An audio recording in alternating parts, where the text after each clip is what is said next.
Hello, I'm Bill Lancaster, and I will be your host for this sharpening session on sharpening the spindle roughing gouge. Spindle roughing gouge is this tool, which you'll recognize. It's the one with a big, long curve on it for turning spindles. And there's some things you need to know about the way this thing is constructed because it's important when you come to sharpen it. You have to notice that this thing is not a half round, not a half pipe.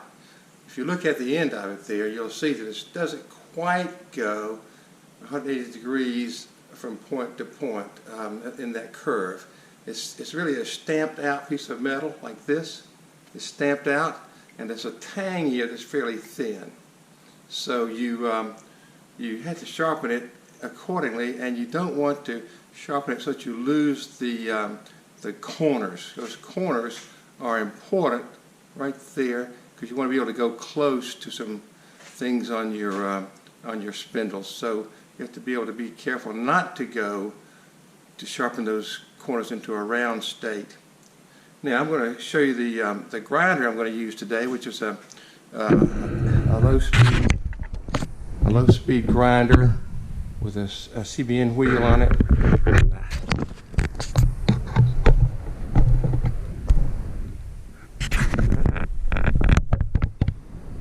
So this is the grinder we're going to use, and I've got this thing set up already so we can put the spindle gouge on it.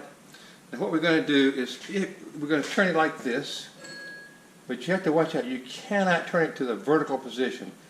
If it were a half pipe, you could turn it to the vertical position, but you cannot do that. If you do, you round off your corners. So you have to stop short of the vertical position and go to about right there when you sharpen it. Now, I have marked the bevel with a marker, and I want to make it a little more clear so you can see that we're going to tell just how, it's not doing very well, how much we're turning it by putting this here, and we're going to spin the wheel by hand and see how it grinds off.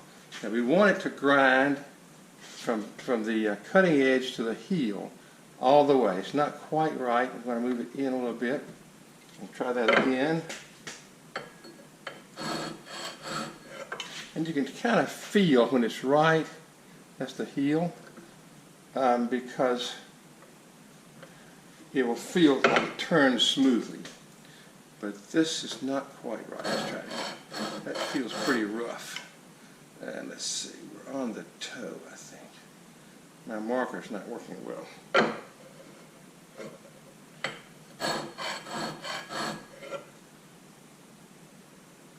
Yeah, I think that's on the toe. Let me try a little bit more.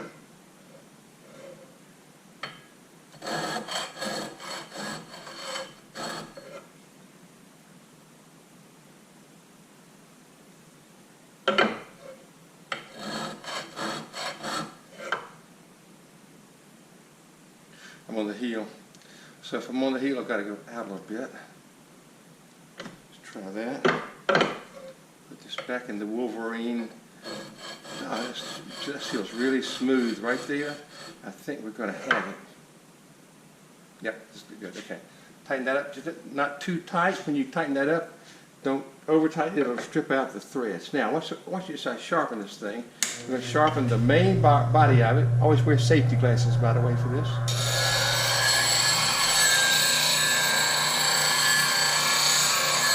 And then I'm just going to touch those corners a little bit, like that, because I don't want to round off those corners. Now you can see the light, I'm not sure how the light's reflecting on this thing through the camera, but that's pretty sharp. I'm going to give it one more turn because I feel like I've got a little edge that it's not sharp.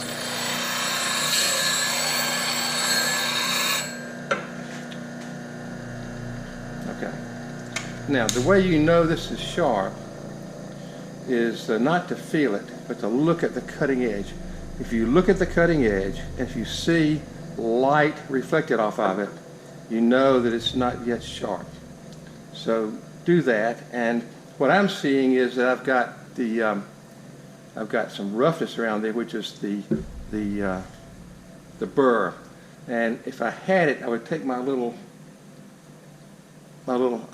teardrop shaped hone and put it very flat in here and just hone out that burr. You don't want that burr always in every tool that you use. So I would take that burr out. Right now I've got the burr in there. I have a couple of ways of toning it out, and that would be the way I would choose, but I'm not doing it today because I don't have that tool with me. So that's how you sharpen one of these things. It's that simple, but you just don't want to go all the way to vertical. Remember that. Only stop halfway, because this is not a half pipe. Well, thanks very much. Hope you enjoyed this. Bye.